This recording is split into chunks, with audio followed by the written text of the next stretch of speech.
Baik, Assalamualaikum warahmatullahi wabarakatuh. Kami dari kelompok 1. Sebelum itu perkenalkan, nama saya Ihsan Agus Bastiar dengan NIM 23671027 dan rekan saya. Baik, Assalamualaikum warahmatullahi wabarakatuh. Perkenalkan, nama saya Maulana Prasetyo Wicaksono, NIM 23671035. Pada pertemuan kali ini, kami akan menjabarkan materi kami yang berjudul Kaidah Fi'liyah. Ada beberapa poin yang akan kami bahas, yaitu tentang proses lahirnya kaidah fi'liyah, kemudian kaidah fi'liyah yang bersumber dari Al-Quran, Sunnah, Sahabat, dan Tabi'in. Baiklah, lebih lengkapnya akan kami jabarkan berikutnya. Baiklah, poin pertama dari materi kami itu tentang proses lahirnya kaidah fikih. Kaidah fikih itu sendiri bersumber dari Al-Quran dan hadis. Kemudian muncullah usul fikih sebagai metode dalam penarikan hukum Islam. Para ulama menggunakan metode fikih ini untuk menemukan hukum-hukum Islam yang belum jelas. Munculnya kaidah fikih sebenarnya telah mempunyai bibit sejak zaman Rasulullah. Akar-akar kaidah fikih telah ada pada zaman Rasulullah SAW yang digunakan atau dideduksikan oleh ulama fikih yang dijadikan suatu kaidah. Kaidah-kaidah fikih ini bersumber dari Al-Quran dan hadis yang digunakan oleh para ulama untuk menyelesaikan suatu permasalahan dan menjadi hukum bagi masyarakat atau umat muslim. Kaidah-kaidah fikih ini digunakan oleh para ulama untuk menemukan akar permasalahan dan menyelesaikan masalah. Maka para ulama fikih menggunakan kaidah untuk menjawab tantangan perkembangan masyarakat, baik di bidang sosial, ekonomi, politik, dan budaya, yang pada akhirnya memunculkan fikih-fikih baru. Kemudian poin yang kedua itu tentang kaidah fi'liyah yang bersumber dari Al-Quran. Al-Quran merupakan sumber pokok bagi umat muslim atau menjadi hukum syariat yang utama bagi umat muslim. Kumpulan-kumpulan firman-firman Allah yang turunkan kepada Nabi Muhammad dan menjadikan ayat Al-Quran yang telah diturunkan dengan cara yang terpisah-pisah menurut kejadian dan peristiwa dalam masyarakat pada waktu itu. Oleh karena itu, peristiwa tersebut di dalam Islam atau istilah hukum Islam disebut asbabun nuzul. Al-Quran mulai diturunkan di Mekah, tepatnya di Gua Hira pada tahun 611 Masehi dan berakhir di Madinah pada tahun 633 Masehi. Dalam jarak waktu kurang lebih 22 tahun, beberapa bulan. Al-Quran ini diturunkan dalam dua periode, yaitu periode Mekah dan periode Madinah. Ayat-ayat yang diturunkan di Mekah pada umumnya yang menjadi inti pembicaraan adalah tentang masalah-masalah keyakinan atau akidah dalam rangka meluruskan keyakinan umat di masa jahiliyah dan menanamkan ajaran tauhid. Selain itu, ayat-ayat Makkiyah berbicara tentang kisah-kisah umat masa lampau sebagai pelajaran bagi umat Nabi Muhammad SAW. Sementara itu, ayat-ayat yang berkaitan dengan masalah hukum belum banyak diturunkan, kecuali beberapa hal saja, seperti kewajiban menjaga kehormatan kecuali terhadap pasangan suami istri, dan diharamkan memakan harta anak yatim, larangan mubazir, larangan mengurangi timbangan, dan larangan membuat kerusakan di muka bumi, dan ayat-ayat tentang kewajiban sholat.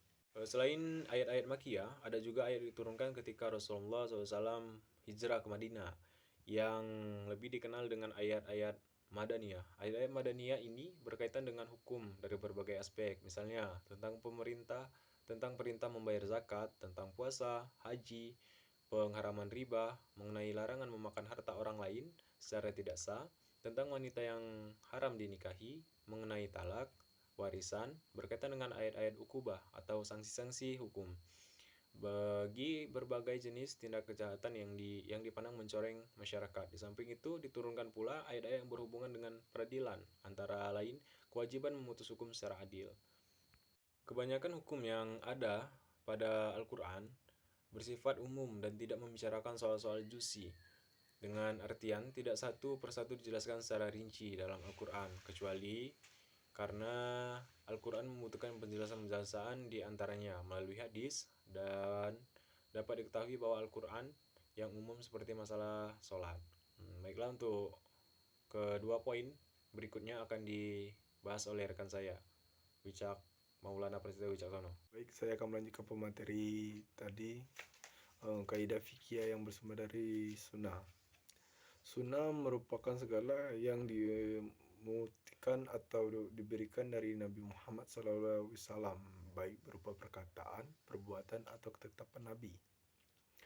Sunnah dapat dibagi atas sunnah qailiyah, sunnah fi'liyah, dan sunnah takriyah. Sunnah ada kalanya mutawir dan ada kalanya adhad. Ulama sepakat hadis mutawir dapat menjadikan hajat.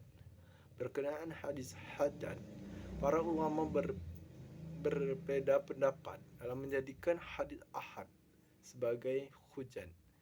Namun hadis selain dapat diterima untuk dijadikan hujjah dan menjadikan sumber kaidah, Rasulullah SAW selalu menyampaikan segala sesuatu dengan cara singkat, pada lugas dan mudah dipahami. Dengan pemikiran, ucapan beliau banyak menjadikan inspirasi dalam kaidah fikih. Kaidah fikih yang bersumber dari tabi'in. Salah seorang tabi'in yang terkenal adalah Surya bin Al-Haris yang berprofesi sebagai Qadhi atau hakim. Beliau menjadikan hakim sejak zaman Umar bin Khattab sampai dengan Mu'adzwin bin Sofyan.